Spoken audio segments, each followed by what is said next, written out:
Well, here we are. I'm a half hour early, but I'm here.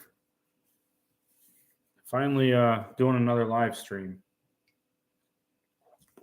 I think we got one person either watching or waiting. I'm not sure. But just wait for some people to get signed on here and maybe we'll start having a good old tractor talk.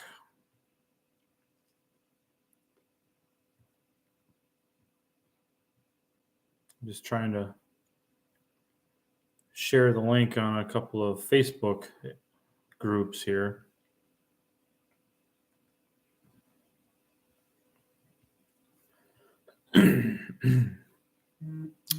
Hunting and stuff is watching. Hey, how's it going? Rodney Middleton's in the house. How we doing, Rodney? Hope everybody's staying warm out there. Lee Harris is here. How we doing, Lee? I'm doing all right. It's been working a lot. I've been doing a lot of double shifts and working at Rudy's when I can, but it's been mostly just double shifts at the prison. So, Hyatt's in the house. Truck driving Milan is here. Let's see who else is here. Shop Time with Dave is here. Tim is here. What's going on, Tim? Hyatt's in the house. Glad to see everybody's making it in here. Logan's here. Minnesota Oliver and Deer's here. I'm doing all right. It's been some of you guys that are from the Northland here. We've gotten a lot of wet snow here.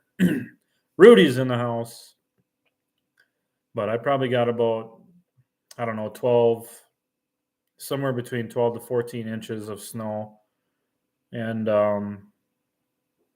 it's wet and heavy, and now it's very cold. So I think my computer says it's 5 degrees right now, and then probably 0 with the wind chill. But it's been a busy 2-3 months for me. So haven't done really anything in the garage. Haven't made any progress on the John Deere E engine that we're working on with Rudy. Haven't done anything with the Relics Case SC. Still sitting in the yard.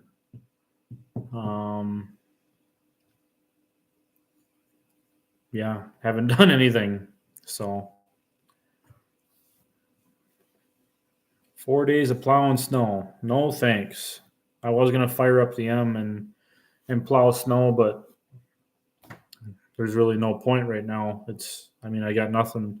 I'd just be plowing the yard is all I'd be doing, and there's no tractors out there that need to get moved. So at this point, it's not even worth firing up the M. So let's see here. Get caught up. Rodney's in South Carolina. It's in the middle 30s. Well, that's probably pretty cold for South Carolina, I would think, but it's cold out here. I think by middle of this week, they're talking about temperatures at night being, minus 20, maybe colder, plus the wind chill. So be struggling to even see 0 or 5 above during the day. So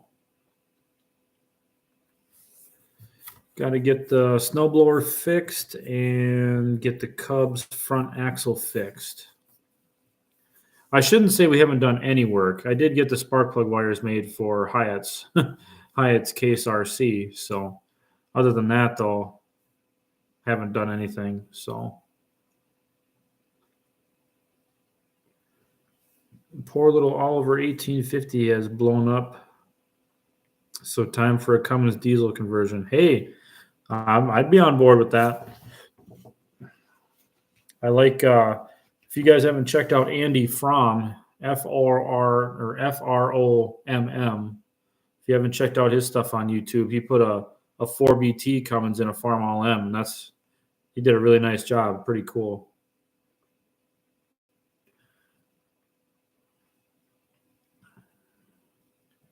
Rudy's got a fire going in the wood stove. Yeah, it's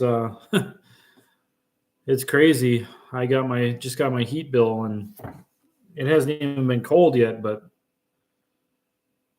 bills are going up. Price of fuel is going up. So I'm not too enthused about that, but what do you do? Hans is in the house from Tractor Hoarders. Hans, I got to give you a little bit of crap, man. You surpassed me in subscribers. But you are able to put a little bit more content out, and a lot of your content is relevant to what people use today as far as tractors and lawn equipment and all that stuff. Most of mine is just old tractors, so random vacations I take and stuff I do around the house. But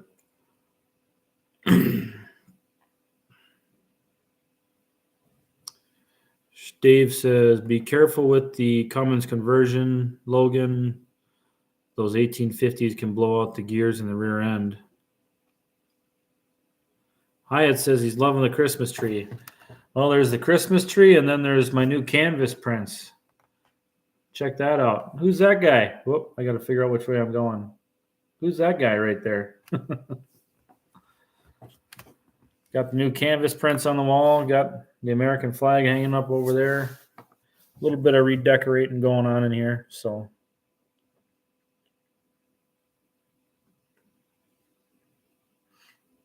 Tim says it's 3 degrees in Mora and 10 inches of snow. Hopefully I'll have the Moline running for now then. Yeah, that'd be great. It'd be good to see you out there with that tractor. Yeah, it's going to get cold towards the end of the week. Christmas is probably going to be, they're saying maybe record-setting cold for Christmas. So we'll see.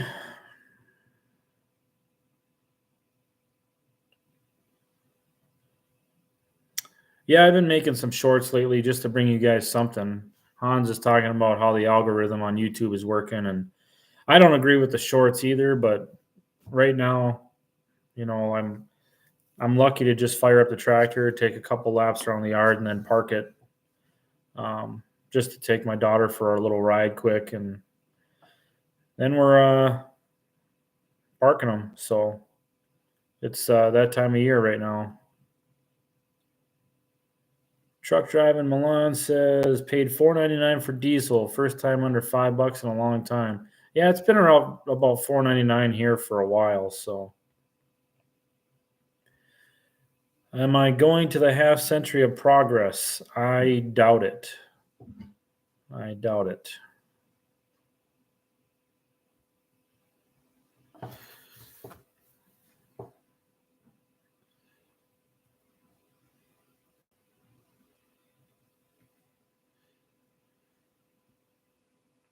I think Rudy wants to know why the names show up in blue. It's because they're set as moderators for the chat. So if somebody gets out of hand in the chat, they can then kick them out, basically. So working on making everybody moderators. That way they can help me out and I don't have to just kick people out myself. Rudy is now a moderator. Minnesota Oliver and Deer is now a moderator. Logan is now a moderator. So Hyatt says it's supposed to get down to 17 degrees in North Florida next weekend. Well, you'll get to feel our pain a little bit then.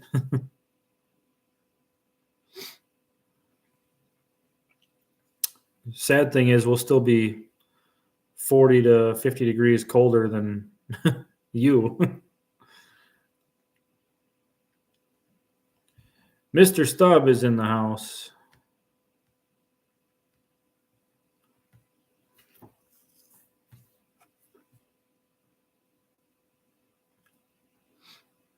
I've got videos coming of the 1250 once all the truck work slows down. Money comes before fun, that's for sure.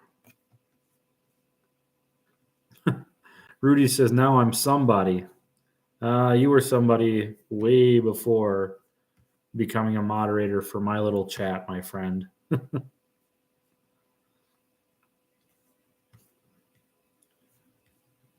Rudy and I were talking about his YouTube channel, and he was mentioning he might try to start making a little bit more YouTube videos. And I think you guys should harass him and get him, push him to make more YouTube videos. Oh, I didn't know that. If you're a moderator, you can tap any name and go directly to that person's channel. Does it open it up in a new window?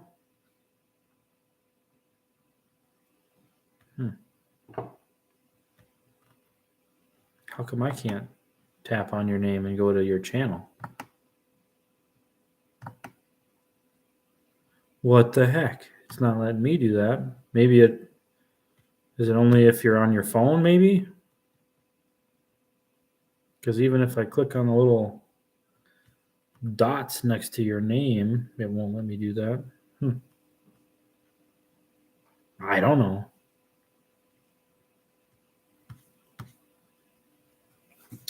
What other projects are people working on right now?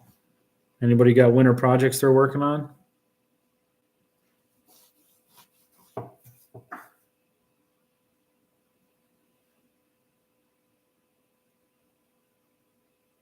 Don't worry, I'm not frozen.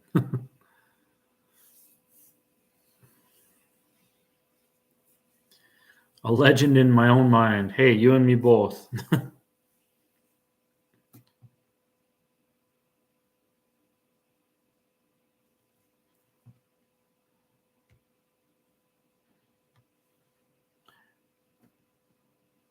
When you do that, it just drops down the chat and you're right at the channel.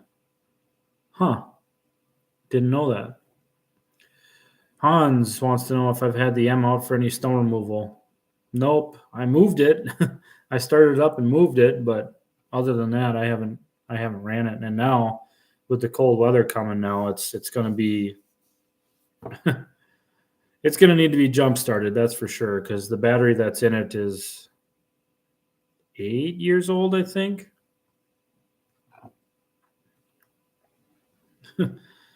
Too many projects to finish. I hear you.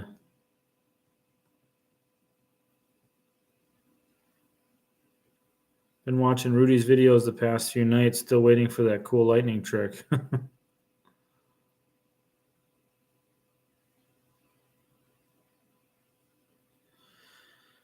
for sitting outside in 15-degree weather in the snow, our Oliver 1465 didn't start that hard, although I may have used a little bit of ether on it.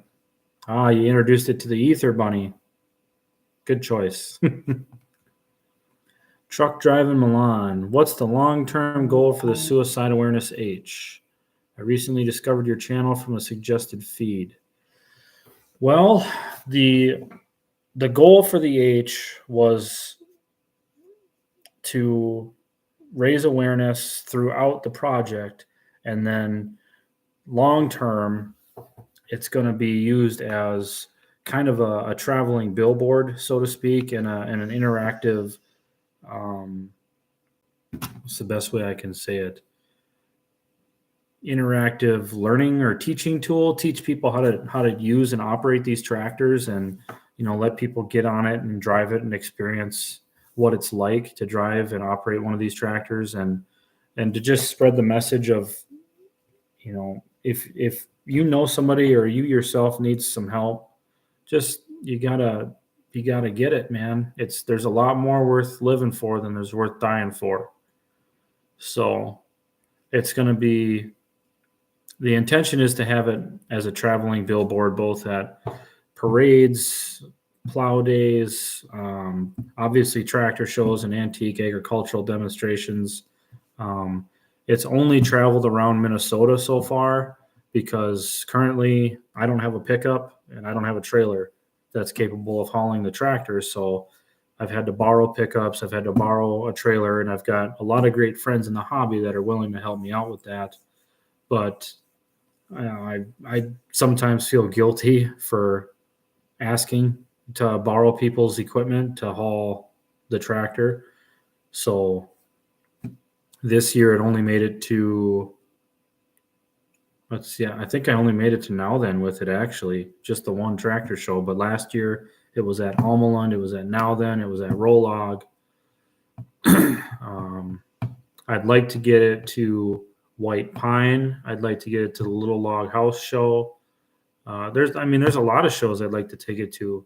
I'm just limited on transportation right now, so that's the long-term plan. And then obviously, I want to get it up to Squatches for the plow day up at his place. So it's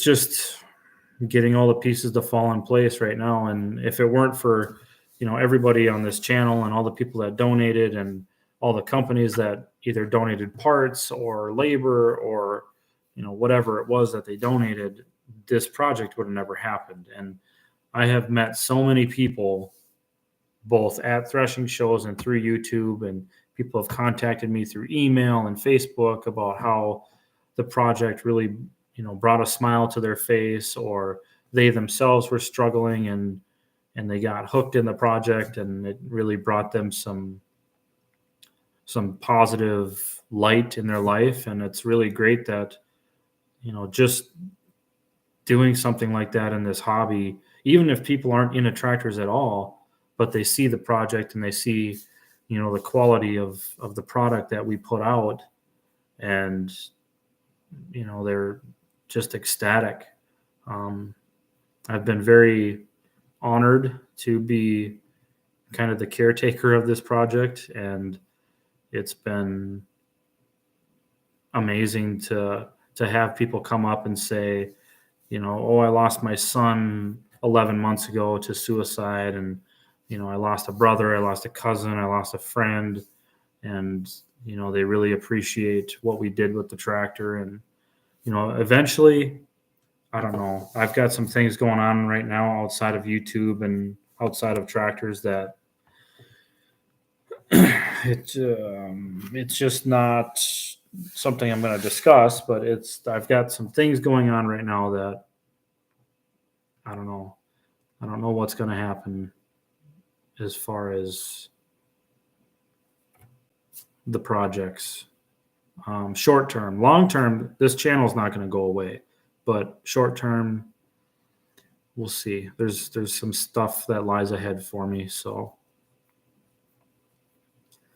yes, Rudy got to drive the H in the Now Then parade. Hopefully he enjoyed it.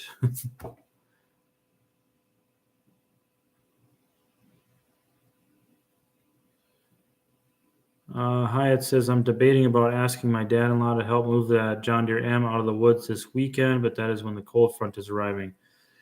I say the sooner the better, Hyatt. Once I get my CDL, I'll help bring it to Half Century of Progress show. It'll be a hit there. That would be awesome. Don't be embarrassed. It's a very worthy cause. I'm not embarrassed.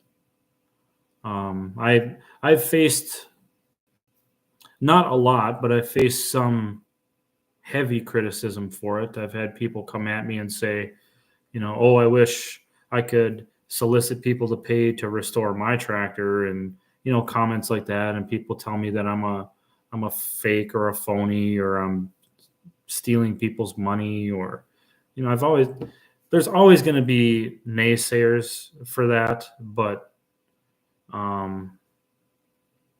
hey, at the end of the day, if people thought I was trying to scam them, why would they donate any money to it? I've been very clear and open about what the intention of the project was from the start. So I don't know.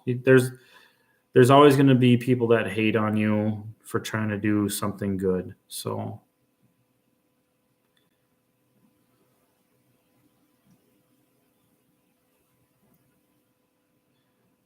let's see. I think I missed something here.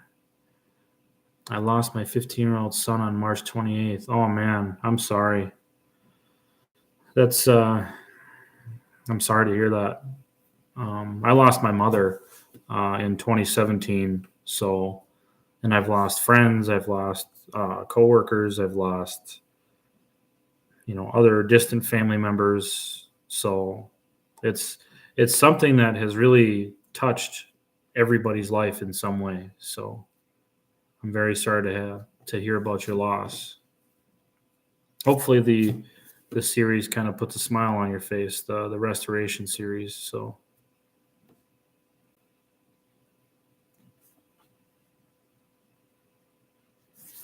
but yeah, Paul got it right, Mr. Stubb. There's all kinds of memorabilia that goes along with the tractor to the shows, and there's an awful lot of people that stop and they just stare at it. And it's really humbling and cool to see, and I'm honored to have been able to do that kind of a restoration for such a great cause. But eventually, someday, who knows, it might end up in an auction, and then we'll donate the money to the SAVE organization, which is where we donated a bunch of money to already. We didn't have any money left from the donations to the tractor project, but I did an antique tractor raffle, and all the money that was left from that raffle went to the SAVE organization. So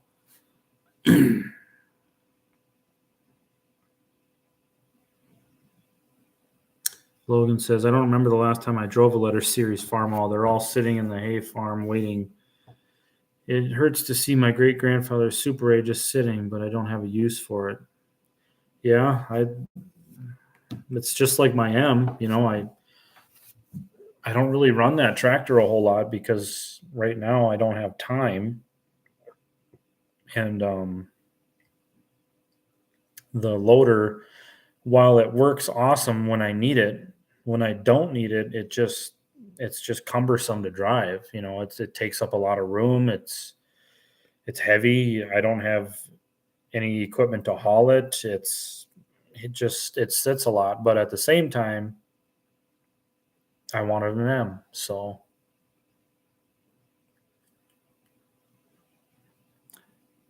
maybe I can turn the Moline into a suicide awareness garden tractor if I ever get back on it. Hey, you never know.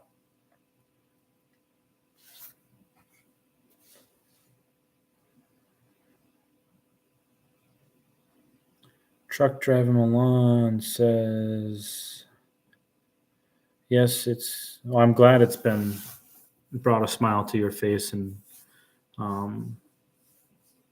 just some positivity. It's a very terrible thing to go through as a family member, and there's so much you wish you could change. You wish you could do something to prevent, but at the end of the day, something I've come to terms with, like, there's a lot of stuff that I haven't shared about my mom and her situation, but her battle with depression,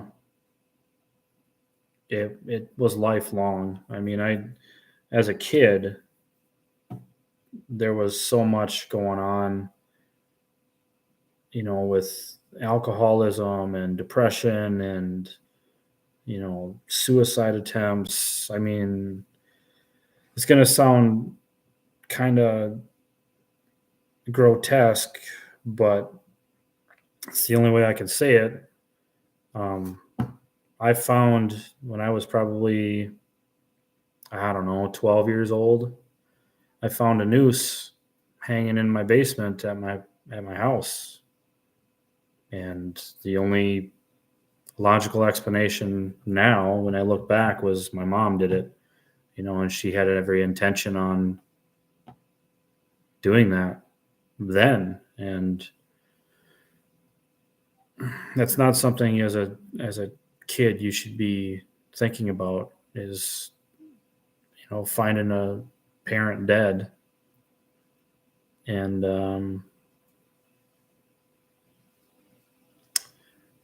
it's been a lifelong thing. There's been multiple situations with her that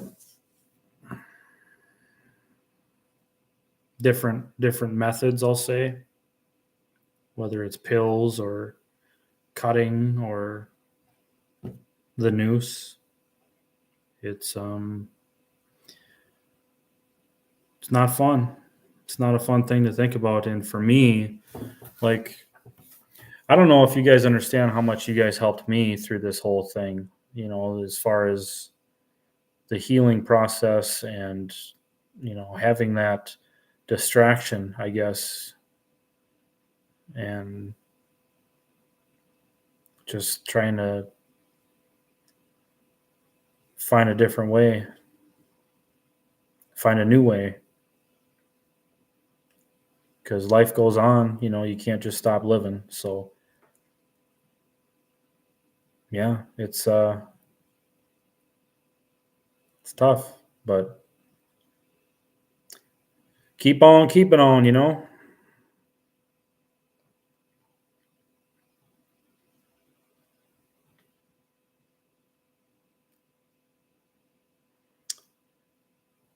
Yeah.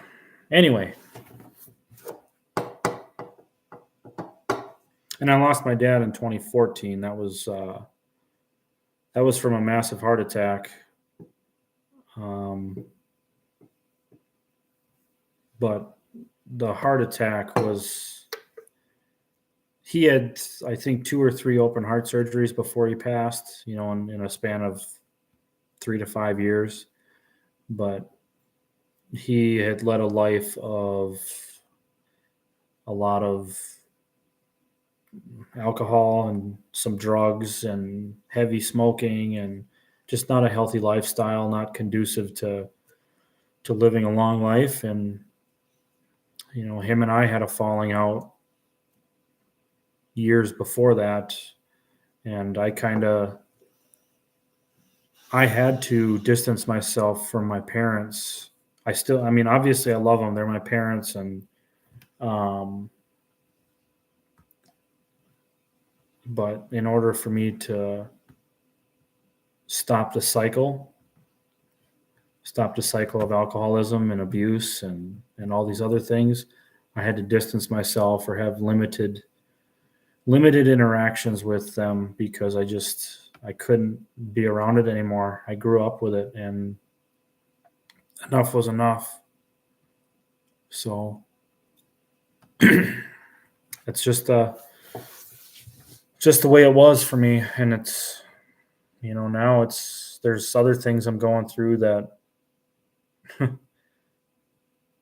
it's by far much more difficult. So, but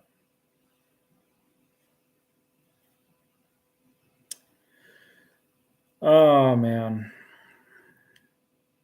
let's see. Ramsey County Sheriff Bob Fletcher lost his son Kyle Fletcher in 2015 to a drug overdose. Yeah, I lost a couple friends to drug overdoses. I've lost friends to suicide. I've lost friends to all kinds of things, and it's never easy. You never, especially when you're younger, you don't want to think that these things are going to happen to you or your family or your friends, but life has a way of throwing curveballs, and you just got to deal with it the best you can and find people that lift you up instead of tear you down. So you're not changing the mood of anything, Milan. It's this is all a part of our lives.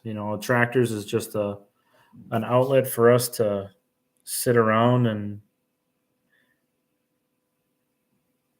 keep a part of history alive and keep our minds sharp and healthy and distract us from the weight that we always carry. That's why I love working on tractors so much. For me, when I was a kid, being out in the garage wrenching at my grandpa's, I was the only one out there wrenching.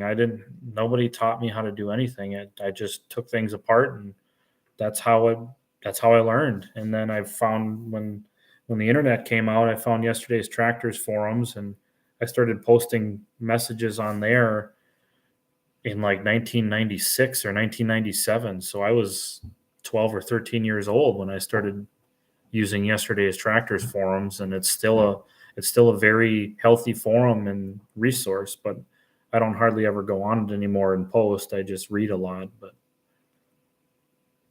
yeah, I mean, everything I know about magnetos I learned from Rudy, and I don't even know. I don't know a whole lot about magnetos. I really don't. I know how to take them apart and put them back together. I'm not very knowledgeable when it comes to electronics. I don't understand electricity. I understand a test light, power and ground. That's how my brain works. I got power here, I don't have power here. So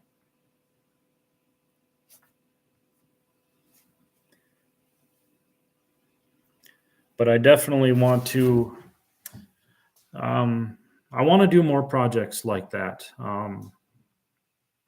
Obviously with my grandpa's Case SC, I I've talked about doing a GoFundMe for that just because it needs some serious work and I don't know how I'm gonna pay for it. And I think it would be a good way to bring good content to the channel. I want to do a full teardown like I did with the H on that. And a lot of the work is already done with that, but there are some things like the whole entire transmission needs to be gone through, and there are some things that need to be done on that. I'd like to take the M apart as far as the rear end goes and inspect everything in there. So Bob is in the house. How we doing, Bob?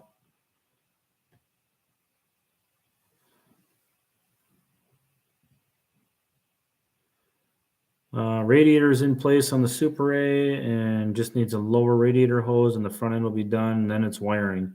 You're getting real close to having that Super A done. Rex is in the house.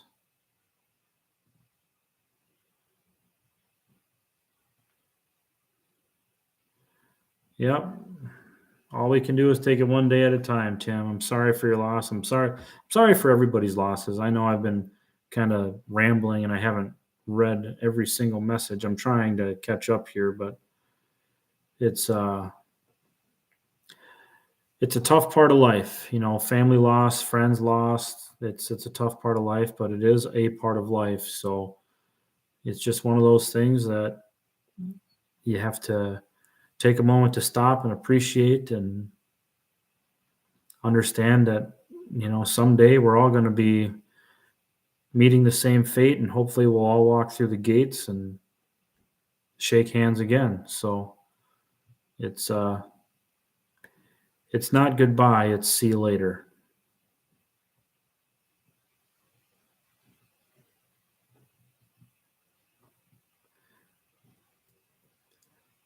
Hans wants to know, where is the other SC left off?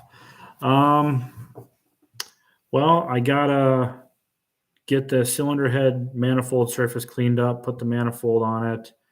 We gotta wire it and clean up some of the oil pressure lines and everything else. And I mean, it's really just little stuff before we really get it running. I don't think it needs much. So we got a magneto for it from 1928 Farmall Ben. So it's just little stuff, and I just haven't hardly had time to do any of it. So Bibster's Repair Shops here. Tim Rink is in the house. Brad Buffkin is in the house. If you guys haven't checked out Brad's channel, you really should. He works on a lot of pre-1939 internationals. He's a really good dude. I love his projects. He's, F-20s, F-30s, all that stuff. He works on a lot of them, and he's really good at it. So if you haven't checked out Brad's channel, go check it out. And Merry Christmas, Brad. How bad did the snowstorm hit me? I got about 12 inches here.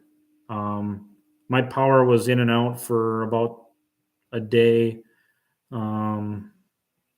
But other than that, it's pretty standard snowstorm. Heavy and wet. It was a pain in the butt to snow blow, but we got it done. So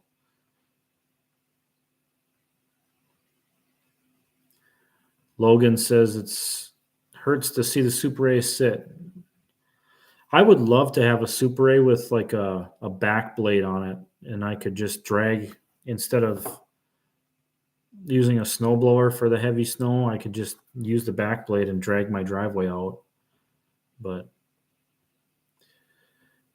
Tim D wants to know what kind of parts I'm looking for on the case. Which case? Are you talking my grandpa's case SC or the Relics case SC that we picked up for a club tractor?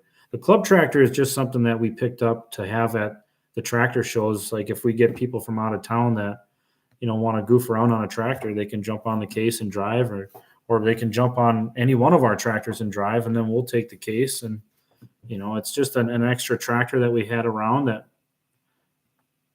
we figured we'd bring it back to life. And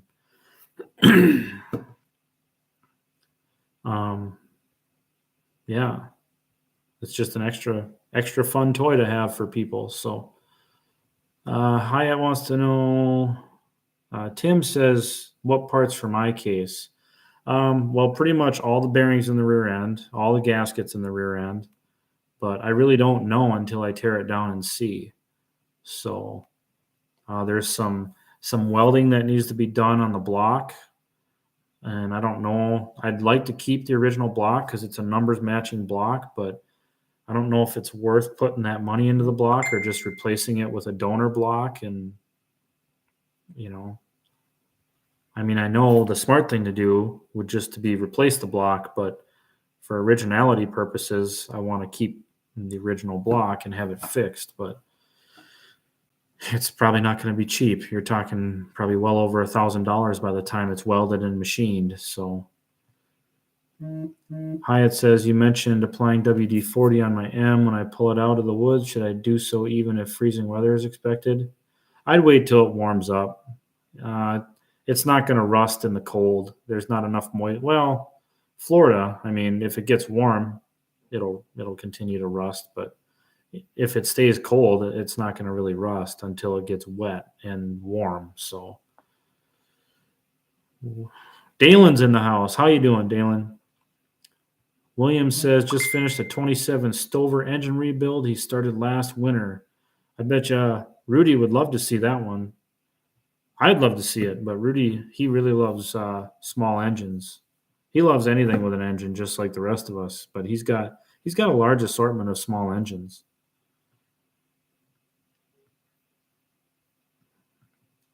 Let me know when you're ready to play with the SC again. Maybe I can come up and join. Yeah, I'll let you know. It's probably not going to be till spring. Ontario Vintage Tractor is in the house. How we doing, bud? Logan says ours is a blade that either mounts on the front or underneath. I think Connor's Cub has the same type of system on his. He's got a front or middle blade on his Cub. Brad says it hurts to see all of them sit. Yeah, that's valid. That's for sure.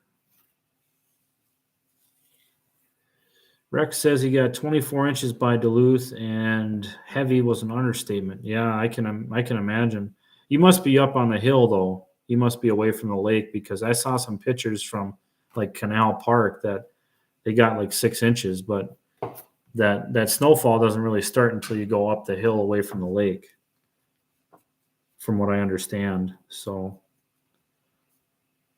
I was fortunate that I didn't lose power, but my dad is a mile from me and lost power for 2.5 days. Wow. There's an Oliver 770 at a local auction near me that sold for $2,500.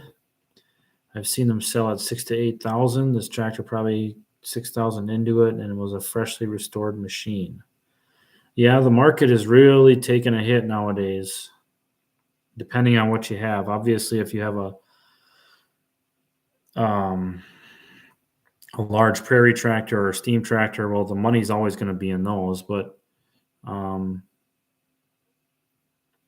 yeah, these vintage and classic tractors, the value has really gone down on them lately.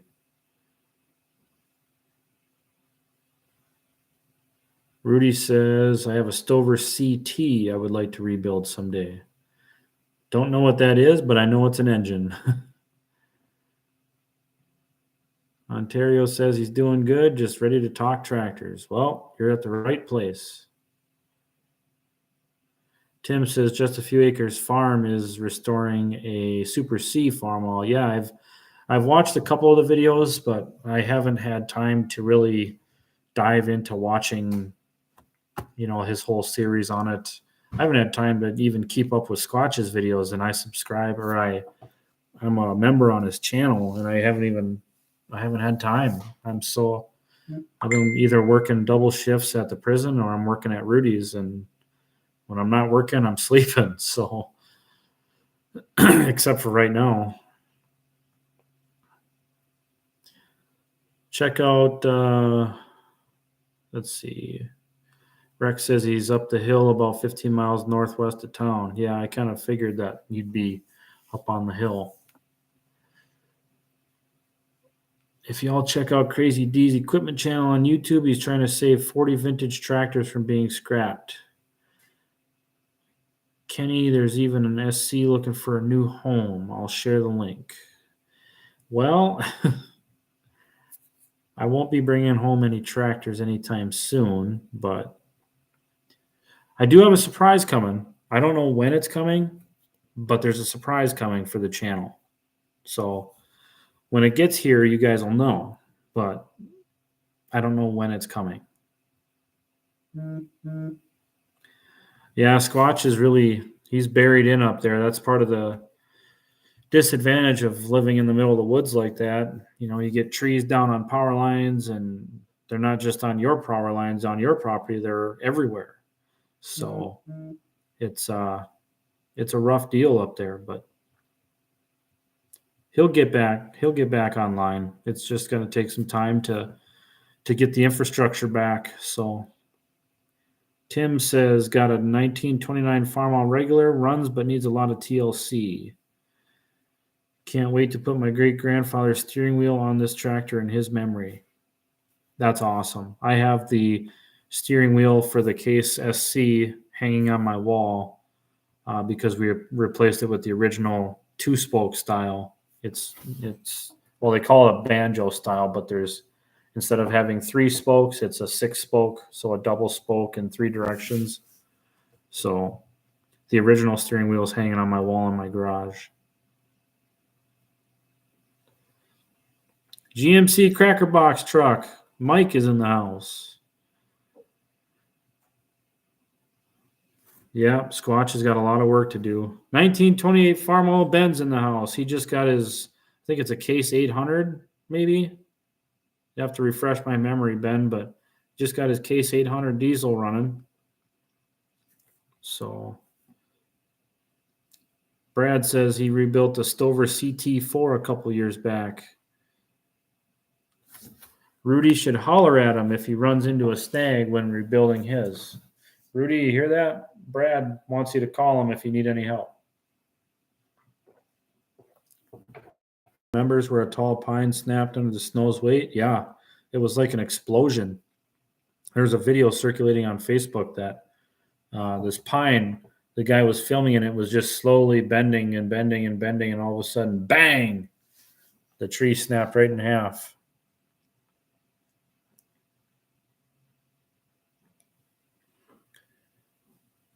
Case 800 diesel. And yes, it runs good. Ben, you got to start putting those videos on your channel, man. I'm telling you. Mike wants to know where we stand on tractors. Same place we were 3 months ago, I guess. I haven't had time to do anything with tractors lately. I've been working so much overtime. Haven't had time. Still got the Case SC, Grandpa's SC. I still got the Farmall M. We got the Suicide Awareness H. Then we got the Club Case SC sitting in the back. We got Hyatt's Case RC in the garage, just waiting to get finished up. And yeah, everything's just been at a standstill for a couple months now.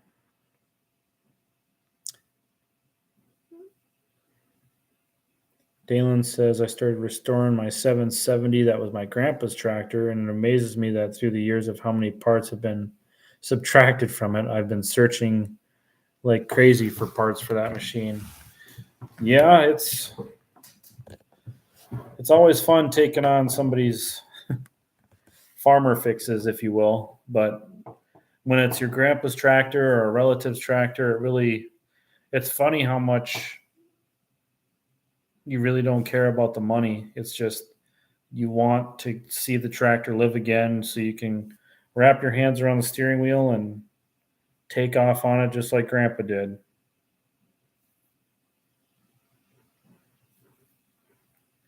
Had a Case 800 LP, good tractor, but the fuel gauge moved faster than the TAC at full throttle. Yeah, I can imagine. That's a big 4-cylinder. Mike just got back to work Friday from being out with a fractured foot. Oh, I'm glad to hear you're back to work. Hans wants to know what Hyatt's RC needs. Well, there's a small piece that goes on the governor to carburetor linkage, that Rudy and I have to mill a new one for. I've been trying to find an original, but I can't find one anywhere. I got to make a fuel line for it. We got to get the magneto on it and timed. It's missing it'd be the left side footrest. So I've been trying to find one of those for them. I think that's about it. It really doesn't need much, but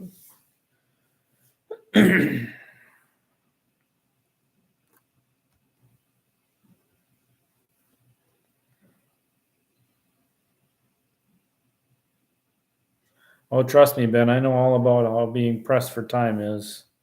So you get to it when you get to it, you know.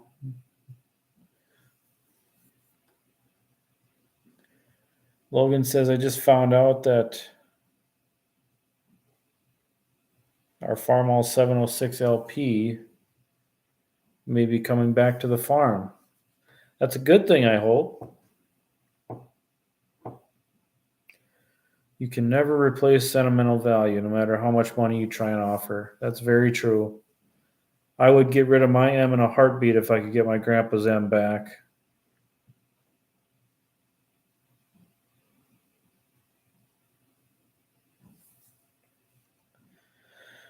Yeah, when it's a family tractor, the money doesn't matter as much. My grandpa's John Deere B, I've got well over 6,000 into, and it's not that nice or worth anything near that.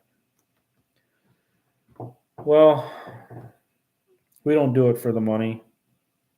You know, we do it because we enjoy it, and we do it because we like to waste money on on old tractors that we hardly ever use, and but it's what makes us tick. You know, it's what keeps us happy and keeps our level of sanity somewhat there.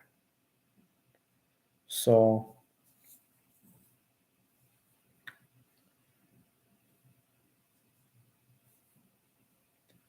we just do it because we love it. I do it because, you know, I think about this a lot. The best generation I think that ever lived, they use these tractors every single day, all day, every day. And to me, it's so cool to be able to keep something like this alive, because that generation is almost gone. And to have these pieces of history that we can still climb on and drive and appreciate how hard our relatives had to work, our forefathers had to work in order to give us the country and the life that we have today, I think that's a really humbling experience. So that's a big reason I love doing it.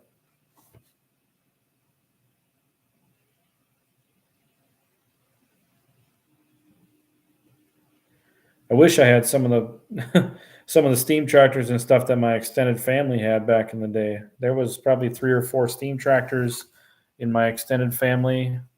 There was an IHC Titan, a Mogul Titan.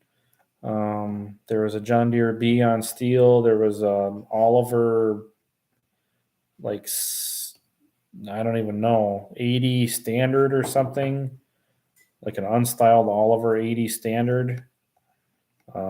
There was a lot of cool equipment in my family, you know, 60, 70, 80 years ago, but that stuff has long been gone now. But I think, from what I understand, one of the steam tractors is still in operation somewhere.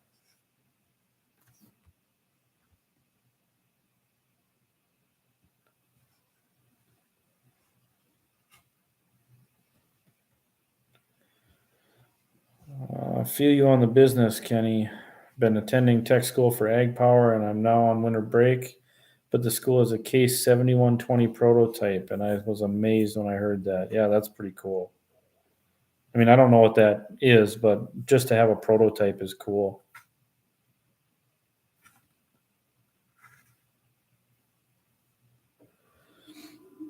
Mike says it's fun to waste a quart of oil for every so many hours you put on it and then pouring money into non ethanol gas.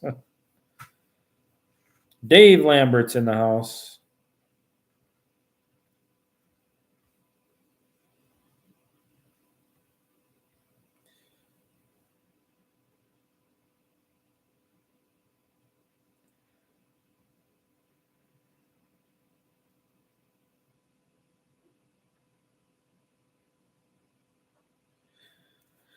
Yeah, we had steam back in the day. We had Mogul Titans. Again, this was like way distant family, but I've got some pictures of them. Um, I know there was a Minneapolis. I think it was a 28 horsepower Minneapolis steam engine. Um, Kevin Craig's in the house. How you doing, buddy? There was a. I want to. I think it was probably a 75 or an 80 horse case. Um, there was a couple of them. I think there was also a return flu Huber or return flu Minneapolis. Um, yeah, there's. I don't know all of them, but most definitely there was a Minneapolis and a case.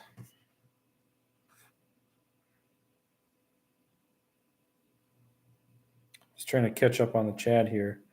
Brad says I rebuilt my grandpa's WD 45. I baled hay with that tractor when I was younger. Every wart and bump on that tractor someone in my family put there. It's me. To me, it's priceless. It'll never leave. I feel the same way about my Case SC. You know, if I have to, I'll sell all my tractors, but that is one that will not go. And the H, if that one gets sold, the money will get donated. So I wouldn't feel right keeping any of that money that tractor brings if it were to ever get sold. I just wouldn't feel right because so many people were a part of that project and donated to that project. So.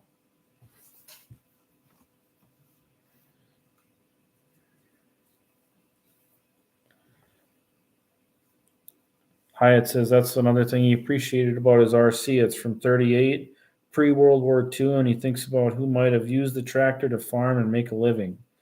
Yeah, we got tractors pulling 12, 14 bottom plows nowadays, and a lot of that stuff people don't even plow anymore. Um, it's amazing to think people were farming one or two rows at a time, and now they're doing, 20 row corn head or combine heads. You know what I mean? It's crazy. Or 24 row.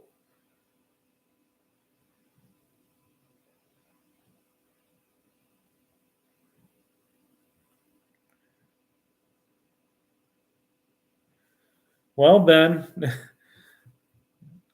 we can dig that steamer out. We just got to know where it's at and get the equipment to get it out.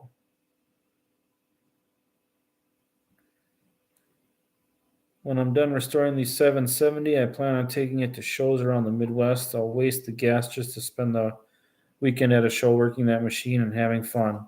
Hey, it's all about having fun.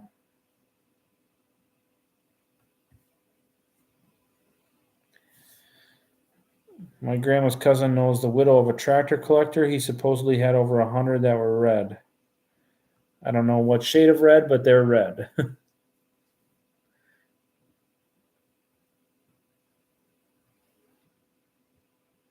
It's a Case International 7120 built in the late 80s, early 90s. Fox Valley Tech, Appleton, Wisconsin. From what my old friend told me, the owner got a new tractor and didn't want the steamer anymore, so he drove it into the creek to get rid of it. Well, it's probably in decent shape, as far as if he drove it there, then the boiler may be in okay shape, but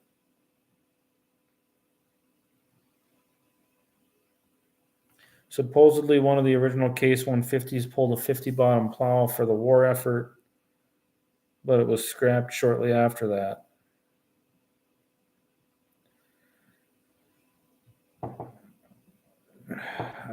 I know there was rumor of the 150 pulling a 50 bottom, but I don't know any of the other circumstances.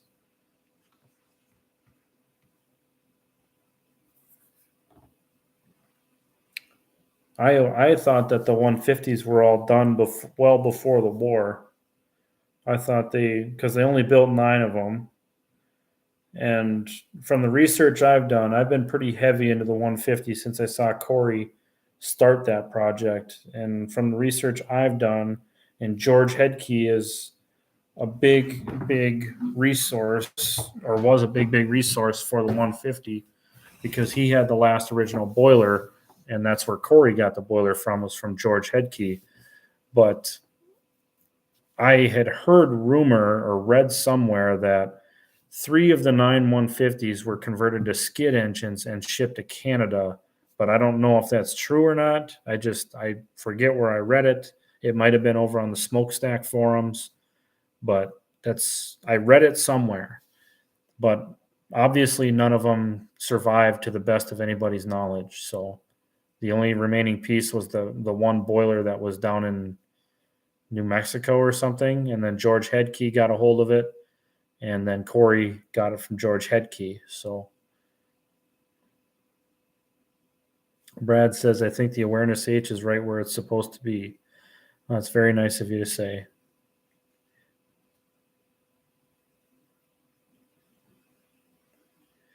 The relics should plan a rescue mission somehow and yank the beast out of her tomb. Well, if you know anything about recovering a steam engine out of a creek or a river, it is a very, very big operation. So you definitely would need some heavy recovery equipment. You'd need a semi truck to haul it.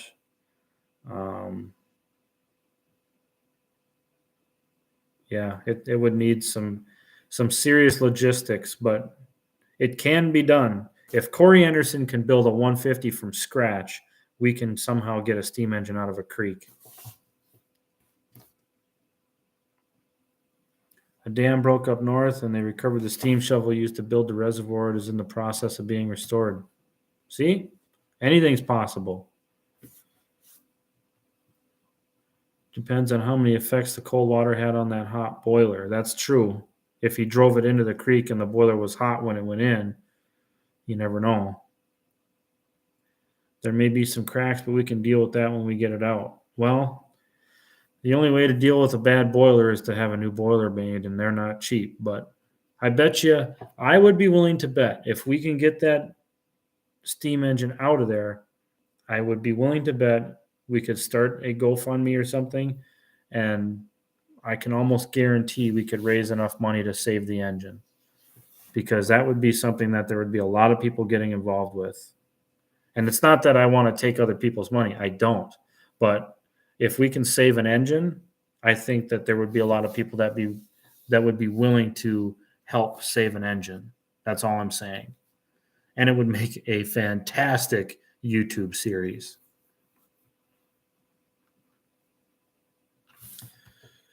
Let's see here. Ben, where is the steamer, and do we need to assemble a crew to go get it? Yeah, you'll need a crew for sure.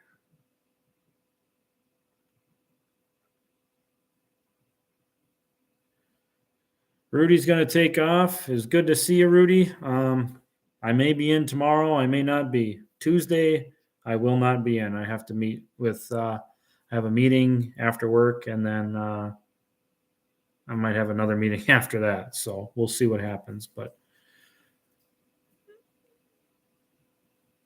let's see here.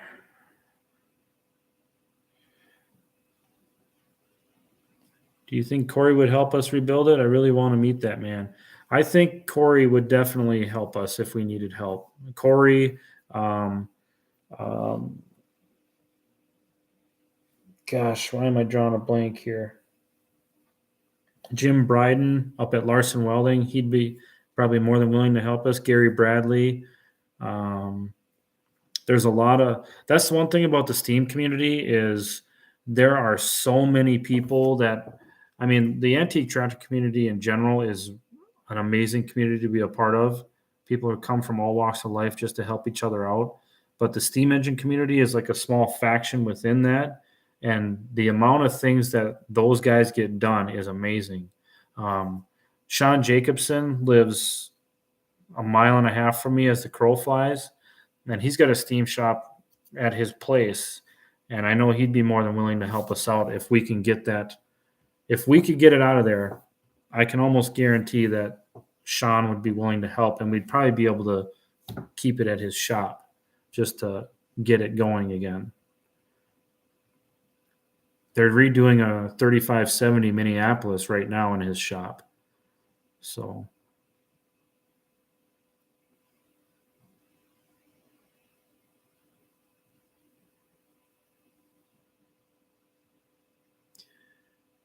I don't know what it's like your way, but here in Ontario, as soon as you start playing in water, it becomes a whole new ball game. Well, that's very true.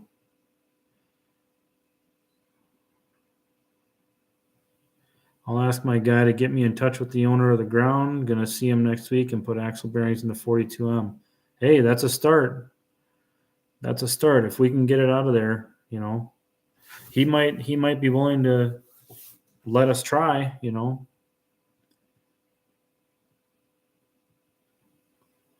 Just found the magazine where it tells about the 150 pulling a 50 bottom plow. Gonna have to break it in two parts, but I'll put it in here. Okay, sounds good.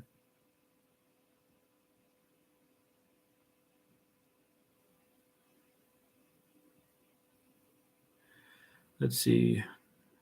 I'm just curious to know what magazine you found it in. We need a big old Kenworth from the 50s to tow that monster. I agree. Well, my cousin's got a Peterbilt 359, a long hood. He's not done with it yet, but he said he'd haul whatever junk I needed if I needed it. So the second one, okay, this is about the 150 here. The second one, number 17162, was built in 1906 and was shipped to Colby, Kansas to John and Lee Jeffries. It sat in bad repair at the rear of Frank Lewis's blacksmith shop after pulling a large 50 bottom for Oliver plow for the war effort in a sugar beet field. It was scrapped after 1918 to help pay for it. Okay. See, I thought you were talking World War II. This is World War One. Okay. That makes more sense now. But this, I wonder if this is the article that George Hedke wrote for, I want to say it was like Farm Collector magazine or something, because that sounds really familiar.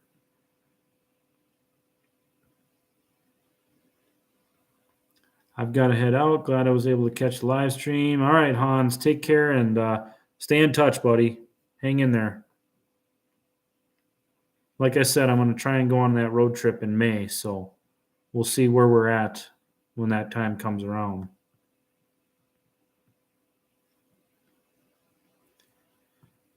Hope Santa will bring you a John Deere H. Yep, I'm pretty sure I know exactly what article you're talking about, Logan.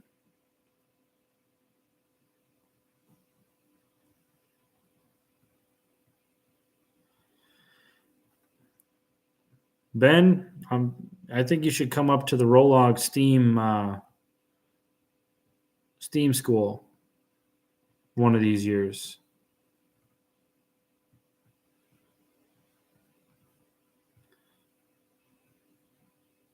Yep, I know that article very well, Logan. George was a wealth of knowledge, and he was probably one of the only 150 experts that was living at the time.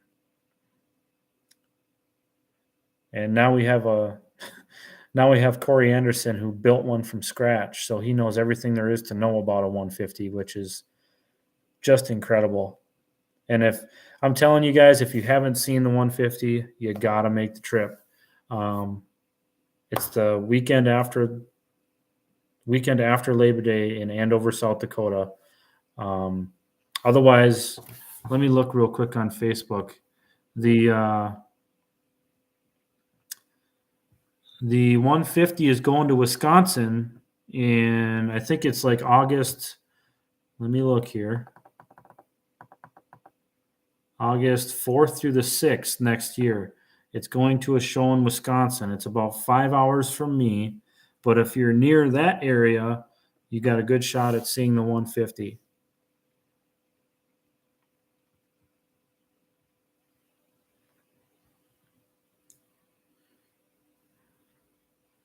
Oh, yeah, there's STEAM schools all over the country. And yes, I'm going to STEAM school in June. I was supposed to go to STEAM school last year, or I should say last June, but I had some things come up and I wasn't able to go. So I postponed it for a year. But I'm also going to be bringing my cameras with me. I got prior approval to bring cameras and go to STEAM school. So I'm going to film as much as I can while I'm there.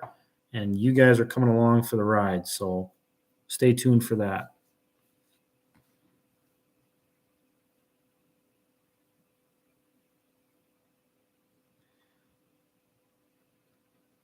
Ben says, I'd love to. Here's the kicker. I'd be willing to bet a lot of money that my employer at the Case dealership would be all for it. He's a huge advocate for old iron. Hey, you never know. If that engine that's lying in that creek is a Case engine, I think you could probably get some Case dealers involved and they may help out with the project too. You never know.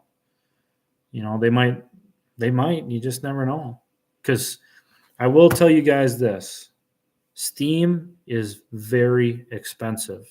You know, a new boiler for a steam engine, it'll easily run you $40,000 to $60,000 for a new boiler. It's very expensive. But Ben says I've been wanting to get into Rolog for a while now. Ben, you gotta go. I took Rudy for the first time this last year, and he was overwhelmed. Will Minnesota tractor shows accept showers from Wisconsin? Absolutely. It doesn't matter where you're from.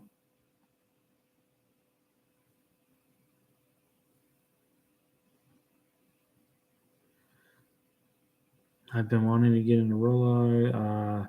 Logan says you're right. The Case 150 number 18871 was shipped out of the United States in the early 1920s, and nobody remembers what happened to it, but was probably converted to a skid boiler for a heating plant. Yeah, that's what I thought. I had heard, I don't know where I saw it, but I heard that 3 had been converted to skid engines, but I can't confirm it. I read it somewhere, or I heard it or something, but either way, there's only one in the world today and it's brand new. So, Logan, I'll have to get back to you on the show. I know it's in Wisconsin. Maybe if I go to Corey's page on Facebook, maybe he'll have it on there.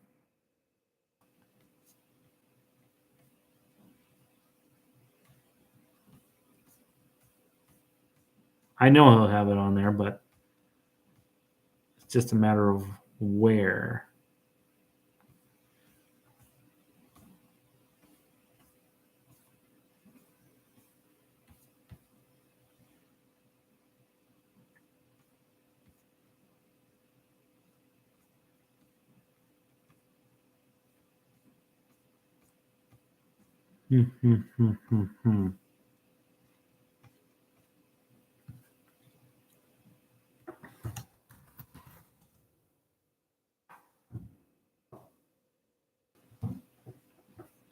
You guys will have to give me a minute. I'm not reading the chat at this very second because I'm trying to find out what show it's going to be at.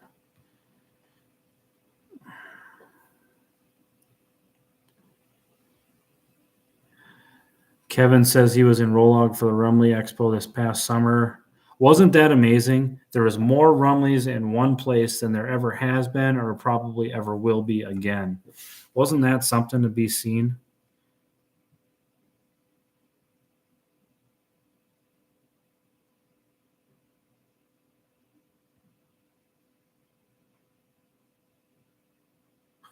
Brad says Steam costs money even when it isn't running. Yeah, that's true.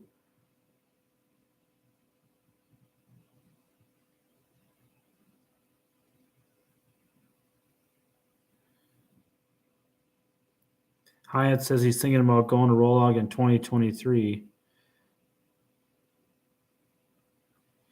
What city or town is close to Rolog for lodging?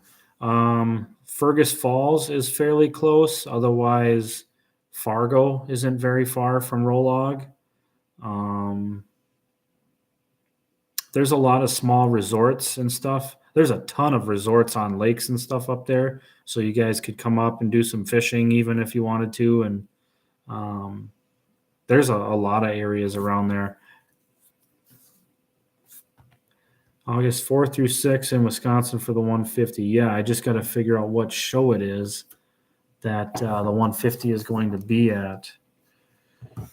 Oh, man. East 150, Wisconsin.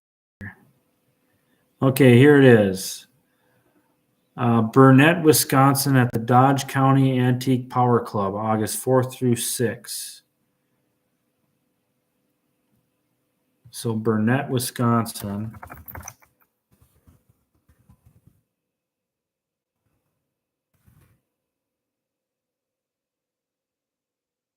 Let's see where that is.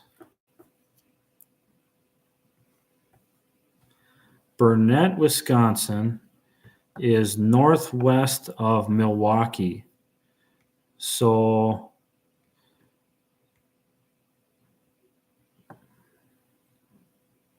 it's kind of by Waupun, Beaver Dam, Horicon.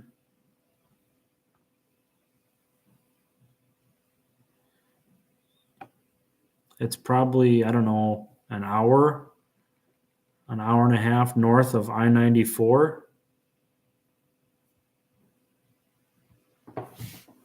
So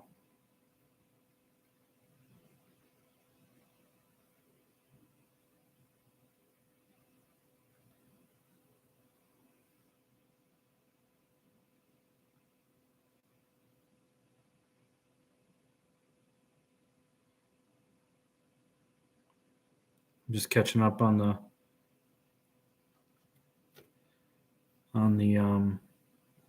chat here. The other day I was watching a video produced when the 3020 John Deere models were introduced. It explains all the testing John Deere did to those machines. They said those tractors ran 24 hours nonstop. Yeah, a lot of the testing for those things, they really put them through the paces.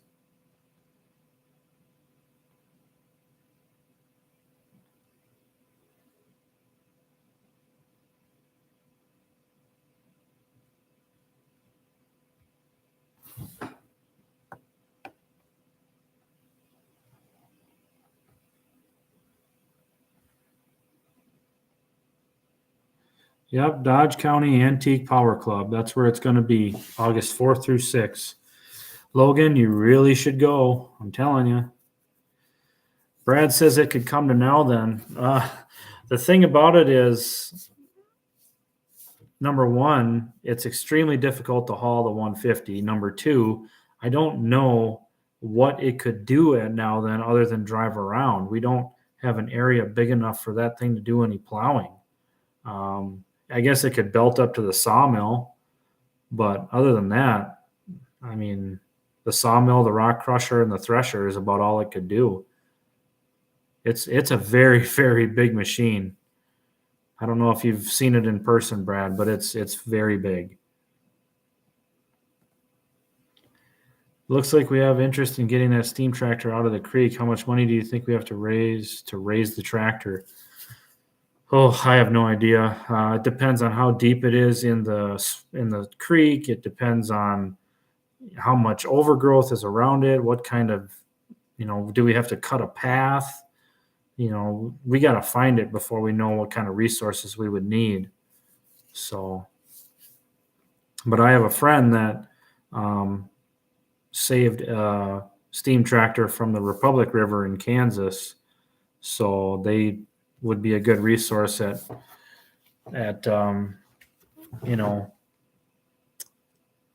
helping to orchestrate something like that.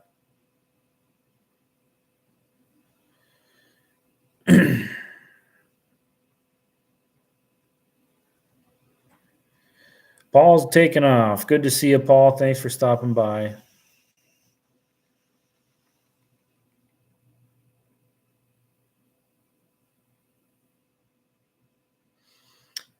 I'm just trying to catch up on the chat here. I'm reading silently to myself. Brad's only seen videos of the 150. Well, Brad, you owe it to yourself to check it out.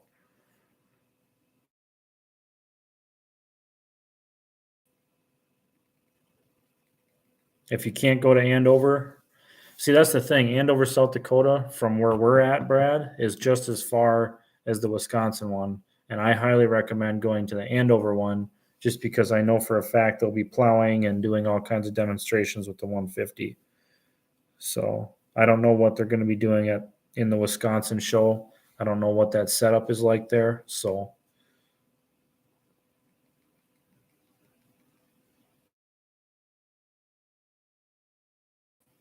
remember that got recovered from the river. I want to say it's a 17 or 19 horse Avery. Actually, I can include a link here that has an article about saving the Avery.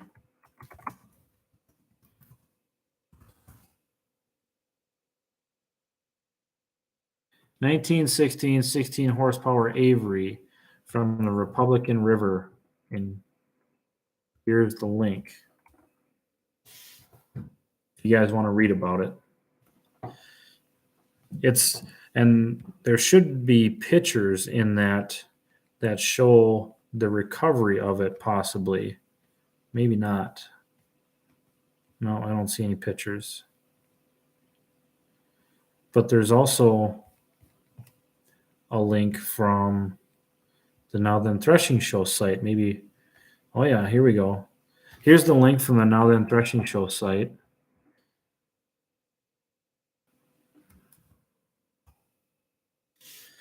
Yeah, Brad, I would highly recommend going to Andover, man. It's worth the trip, and it's only about 4.5 hours to Andover, South Dakota from where we're at.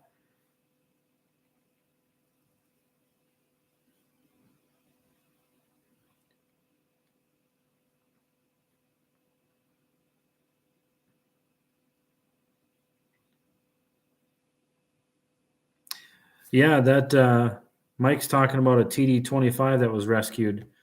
That was taken out of a swamp just not too far from me here, probably about an hour and a half from me.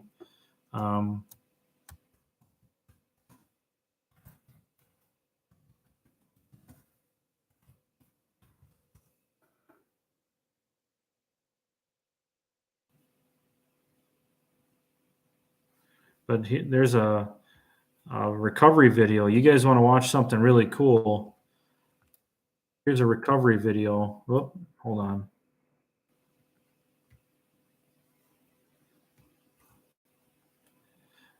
They rescued this crawler from a swamp near Little Falls, Minnesota.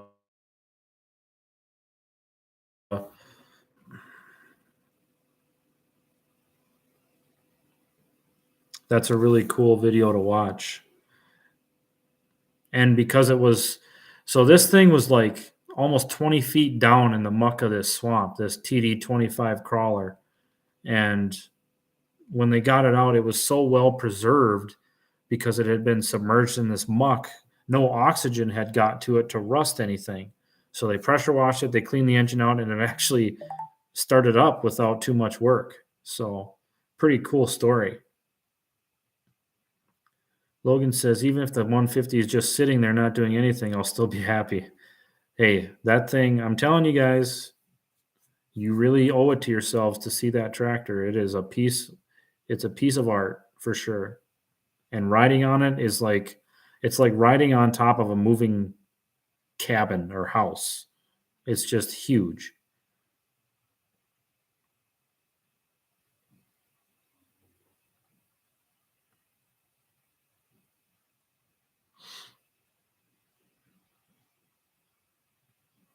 Hey, Ryan.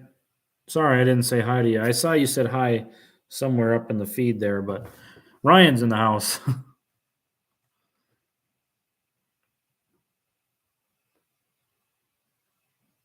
Yeah, that Avery is really nice, and it was so well preserved.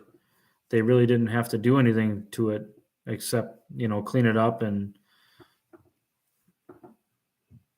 get it going. The boiler was in excellent shape. The gearing was in excellent shape because I believe it was used on a barge or something, and the gearing had hardly been used. So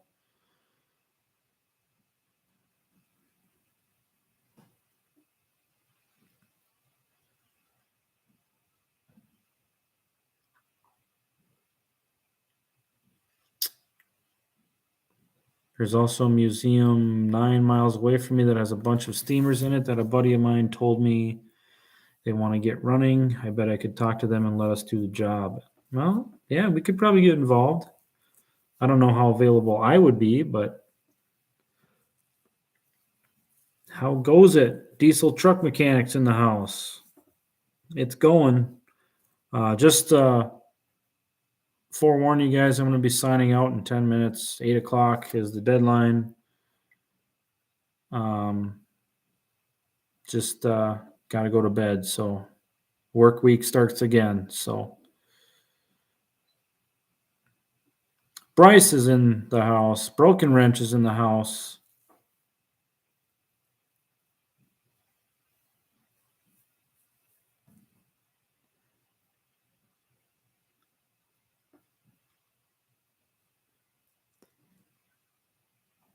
Let's see. Where am I at here? They've found WW2 tanks in Europe in bogs and rivers. They've restored and got running. Buddy talks about how neat it was seeing some of them getting tugged out. Looks like they were frozen in time. Yeah, this one too. I'm hoping to pick up a high crop VAH case tractor here after Christmas. So that's kind of a rare one.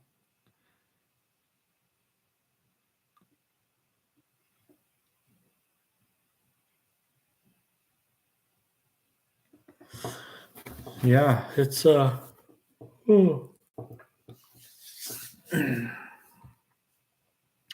the tractor talk has me excited to start next year's show season. But it's amazing because when show season's over, you're so exhausted that you're glad it's over. A lot of irony there.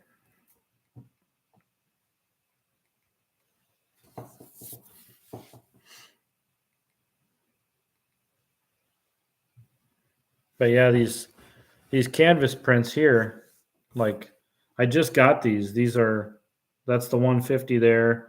This is a back shot of the 50 bottom plow. Whoop, and then this is yours truly operating two of the plow bottoms during the world record breaking 50 bottom plowing.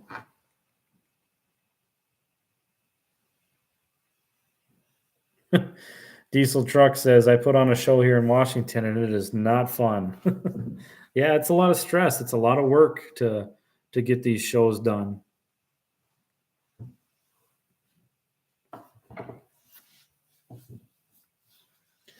Yeah, the Case SC is just sitting there, Mike.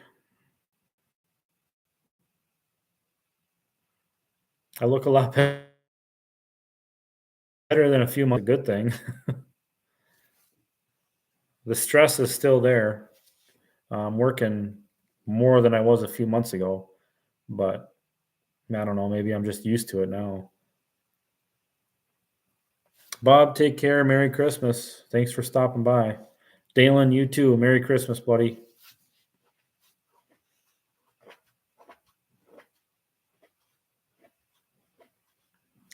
It'll be a while before we get bad sledding. Yeah. Thomas is in the house. Thomas, you got about 7 minutes and then I'm out of here. So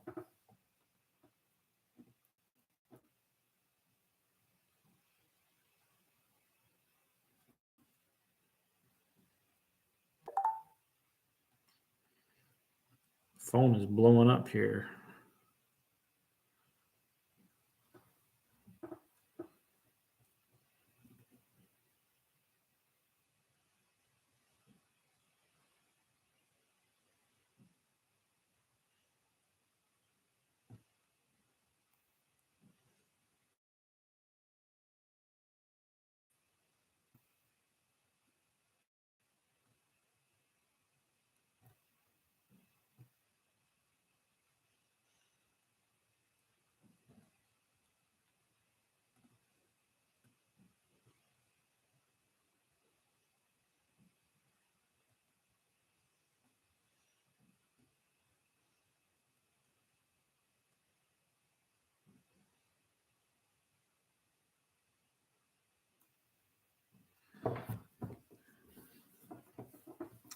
Let's see here. When do I think I'll start overhauling? That's a good question. No, I'm not falling asleep. I got a few messages here on my phone. I was trying to get taken care of here, but I don't know. I don't know when I'm going to be able to get that thing in the garage. I mean, my priority right now is to get yours done, and then I wanted to get the garage insulated and heated so that I could do some work out there. But I also want to get that John Deere E engine together that we've been working on with Rudy, because I have everything sandblasted and it's starting to flash rust now. So I'm going to have to re-sandblast a bunch of stuff, which isn't a big deal, but for something that's just a smaller project, and I want to get that done so it's just done. And then, I mean, hopefully we can finish that over the winter here, but who knows? Yeah.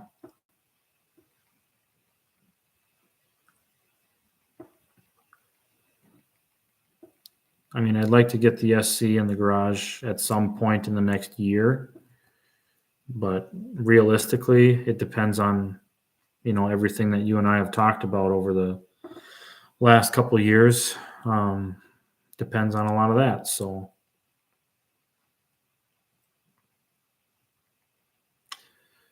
Brad, no problem. Have a Merry Christmas and a Happy New Year, and I hope to see you around soon. And if you haven't checked out Brad's channel, go check it out. I'm telling you, you'll enjoy it.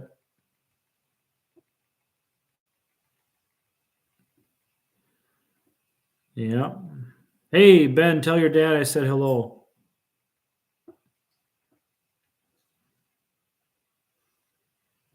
Hey, Milan, absolutely. Like I said, man, we're all in this together. So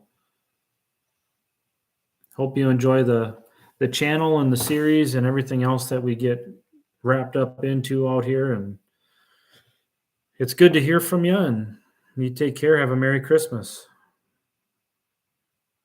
Mike, take care. Merry Christmas.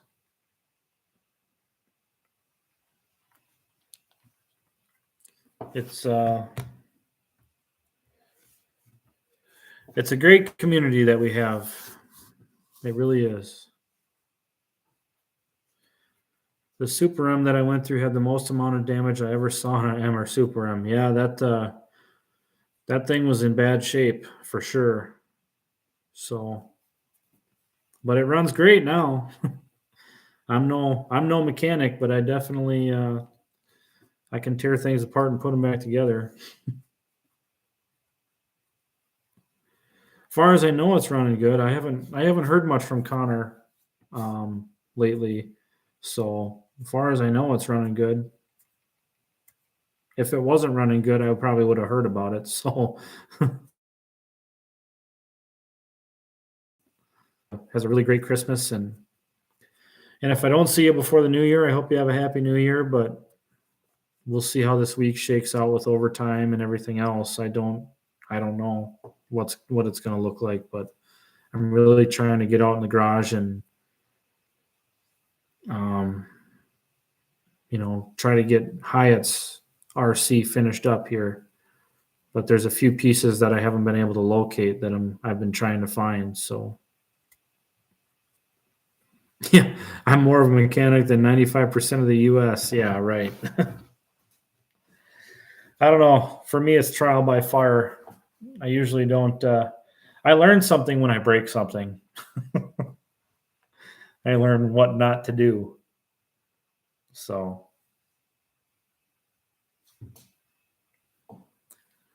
it's very nice of you guys to think so highly of me, but that's that's really not true.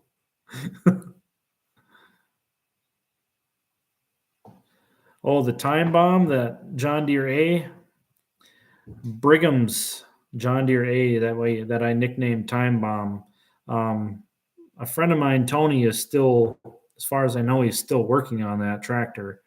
But I haven't gotten any updates on it. So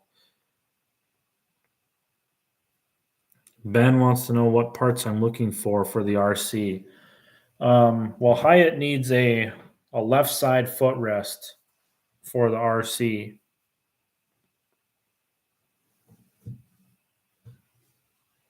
It doesn't. It's missing the footrest on the left side. So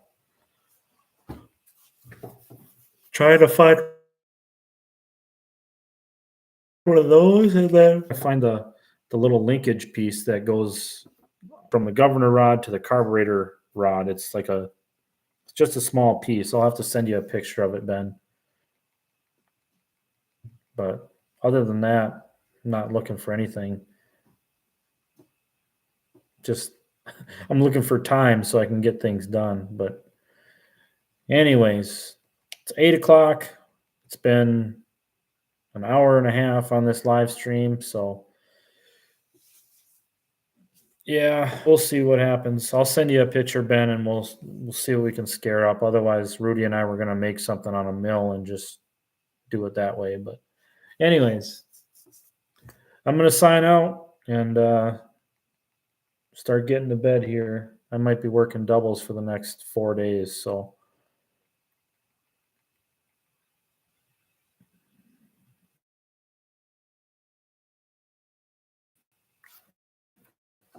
try to get some rest. But Paul says I'm too humble. Well, I'm just a guy turning wrenches. So appreciate it, everybody. Appreciate it, Paul. Merry Christmas, everybody. Stay safe, stay warm. Don't do anything I wouldn't do, which pretty much means drag home all the old equipment you want, and have a good new year. And that's all I got. Take care, everybody. Thanks for stopping by. It's good to hear from you.